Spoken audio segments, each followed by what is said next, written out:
यहाँ वहाँ कोने कोने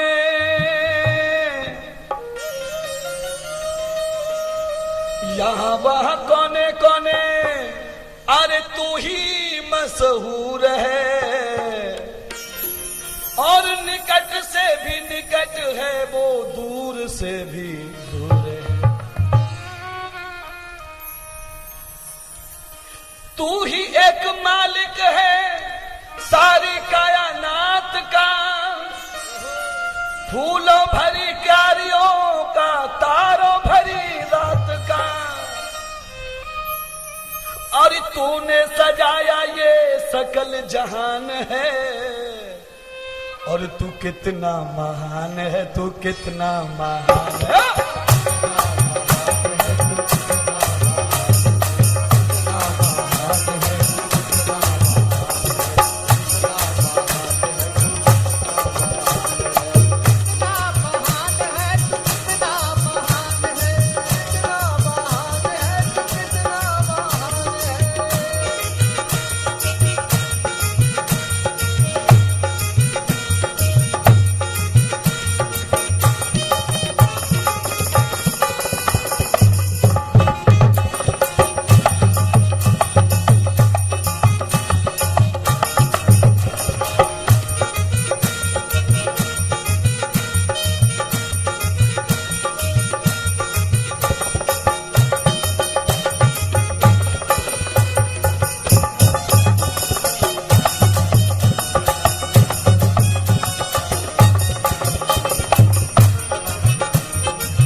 से भगवान के जन्म की कथा सुनिए।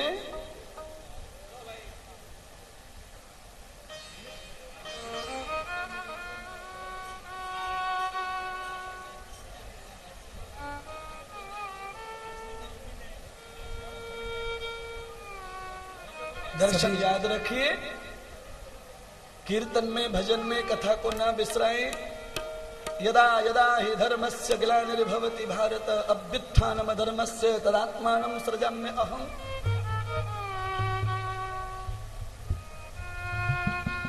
आज तो भगवान सुखदेव जी राजा परीक्षित को दर्शन कराते हैं भगवान के पूर्ण अवतार का।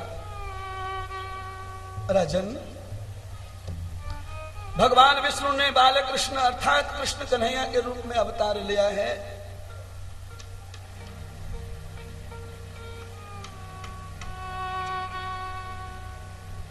दुर्जनौ योग संपदि ही योगक्षेमो अवसतः।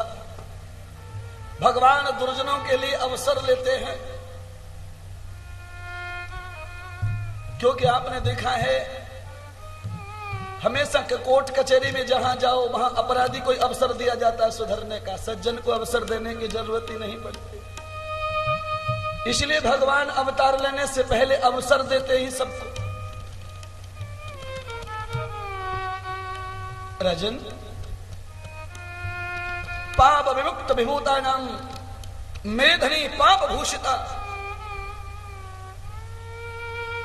ये जो मेदनी है भगवान विष्णु की पत्नी लगती है। मेदनी अर्थात पृथ्वी, जिसमें सब कुछ पिरोया बेदा हुआ है। ग्रीष्म ऋतु आए तो सब कुछ खत्म दिखता है, और उसके बाद चातुर्मास आ जाए तो सब कुछ पैदा होता दिखता है। इसलिए इसका नाम है मेदनी। पर देवी है, जड़ता ज्यादा है पृथ्वी देवी में, इसलिए ज्यादा दिन तक सहन कर लिया अपराध को और पाप को। जिन जीवों में जड़ता ज्यादा होती है वो हर चीज सहन ज्यादा करते हैं। जैसे भैंस है, उसमें जड़ता ज्यादा है तो पानी को सहन कर लेती है, धूप को सहन कर लेती है, डंडे को भी सहन कर लेती है, आप पत्थर मार दो उसको भी सहन कर लेती है, और बिना किसी रोए और डॉक्टर के ठीक भी हो जाती है। क्योंकि जिनको जितना ज्यादा ज्ञान है उतना ही उन्हें चोट का एहसास ज्यादा होता है। भैंस से भी ज्यादा जड़ होता है गधा। उसको दिन भर भी डंडे से मारो तो भी वो नहीं किस प्रकार से व्याकुल होता। और सबसे ज्यादा चेतन होता है मनुष्य। इसकी तरफ उंगली भी की तो ये रिपोर्ट करके आता है पुलिस में, इतना चेतन है, बिल्कुल ओवर ट्रैक कर रहा है चेतनता।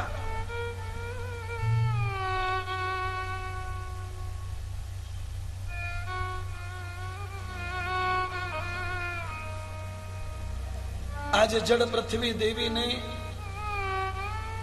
बहुत सहन किया।